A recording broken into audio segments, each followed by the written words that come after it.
Since October 2023, the Yemen-based Houthi rebel group has attacked dozens of commercial ships in the Red Sea, with no signs of slowing down.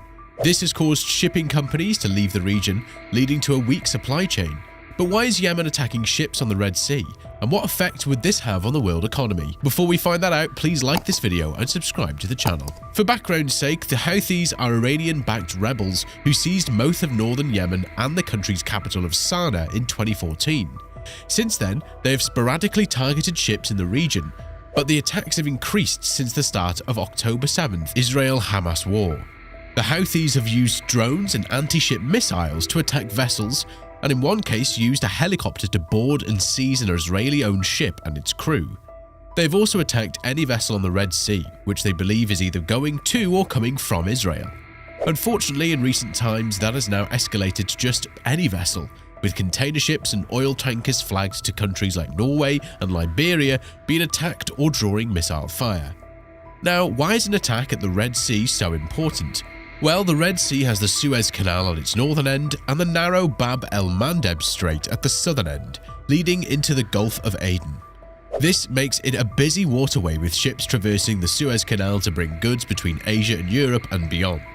In fact, 40% of Asia-Europe trade normally goes through the area, including a huge amount of oil and diesel fuel for import-dependent Europe. So do food products like palm oil and grain and anything else brought over on container ships, which is most of the world's manufactured products. In all, about 30% of global container traffic and more than 1 million barrels of crude oil per day typically head through the Suez Canal. So how does this affect the trade?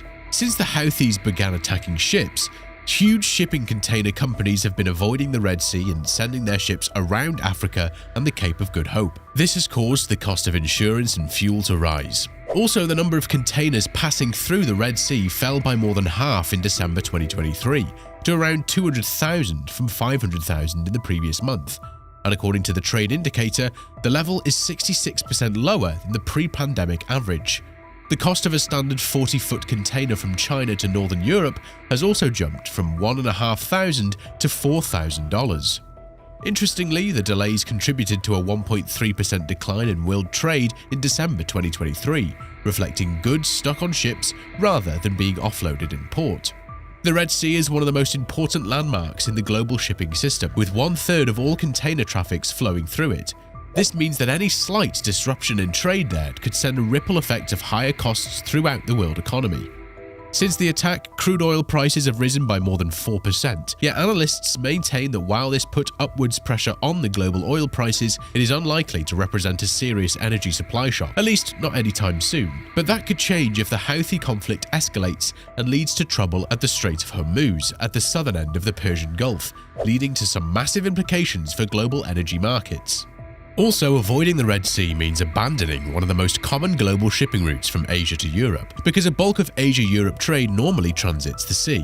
If ships decide to avoid the Red Sea, they will have to instead sail around the Horn of Africa, which can cost $1 million more round trip in additional fuel costs. Still, more than 150 commercial ships have chosen the longer route since November to avoid attacks. On the other hand, insurance premiums for ships using the Red Sea have shot up nearly tenfold since the attacks began. To balance this, some shipping companies are already passing down these expenses.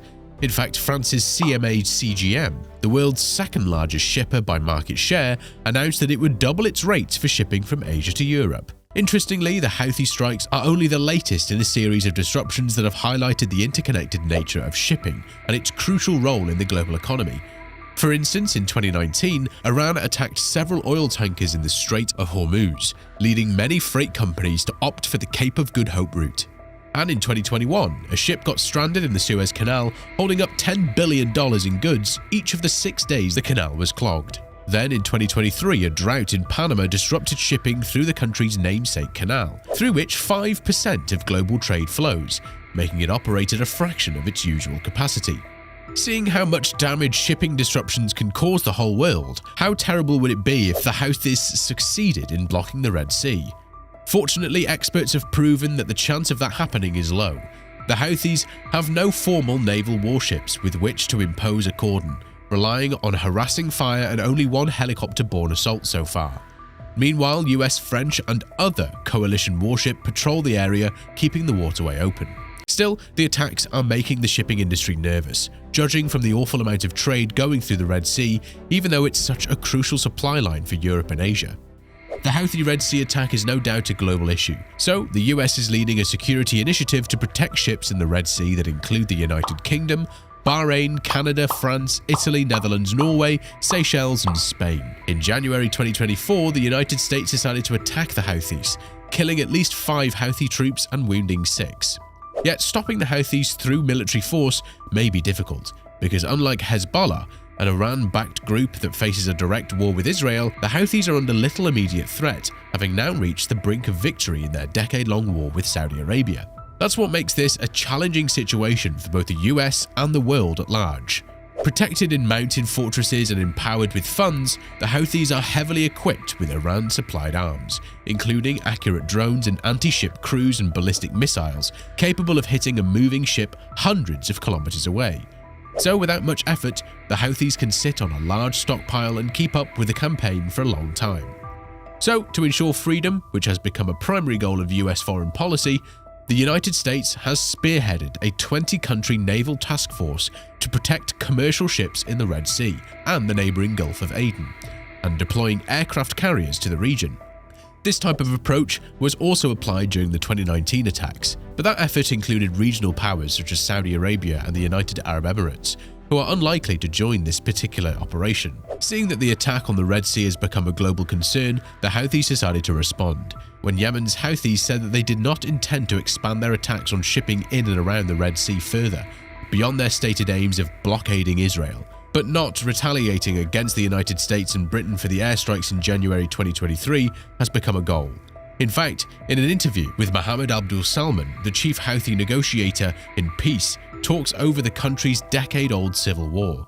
He acknowledged that the group has no plans to target long-standing enemies except Israel. "We do not want the situation to escalate. This is not our demand. We imposed rules of engagement in which not a single drop of blood was shed or major material losses," he said, while stressing that the attack was only meant to put pressure on Israel and not any other country in the world. According to Abdul Salman, what the Yemeni people did in the beginning was to target Israeli ships heading to Israel without causing any human or even significant material losses, just preventing ships from passing as a natural right. But now that America has joined in and escalated the situation further, Yemen has no choice but to respond. It is amusing to hear Yemen say that the attacks were only meant to affect Israel, after forcing international shipping companies that serve the whole world to route trade between Europe and Asia around Africa, leading to extra time and costs. And what is more amusing is that Yemen keeps insisting that the United States and Britain is escalating the situation by bombing the Houthi targets as an intervention to keep one of the world's busiest shipping routes open. Among other things, the United States continues to accuse Iran of spreading conflict across the Middle East through Hamas, Lebanon's Hezbollah, groups in Syria and Iraq, and now the Houthis. In the past, Hezbollah and Israel have exchanged fire across the border, while pro-Iranian militias have attacked bases hosting US troops in Iraq. Also, the Houthis, mountain fighters who captured Yemen's capital a decade ago, have retained their grip through the years of war against regional powerhouses Saudi Arabia, the UAE, and now Israel through ammunition supplied by Iran. Yet, the Houthis claim that they have made their own decisions in the conflict with Israel and do not take orders from Iran, even though they maintain a close relationship. Till now, in the face of an imminent war, the Houthis still deny the involvement of Iran in the Red Sea attacks, stressing that Yemen is only concerned with responding to attacks from the US and is remaining firm on its position of preventing Israeli ships from heading to the occupied Palestinian territories. The Yemen rebels are no doubt having a negative effect on the world economy, and if nothing is done about it soon, it would lead to a global economic shutdown. What do you think can work to prevent the impending danger? Do let us know in the comments. Also, do like and subscribe to this channel. Where money matters. See you on the next one.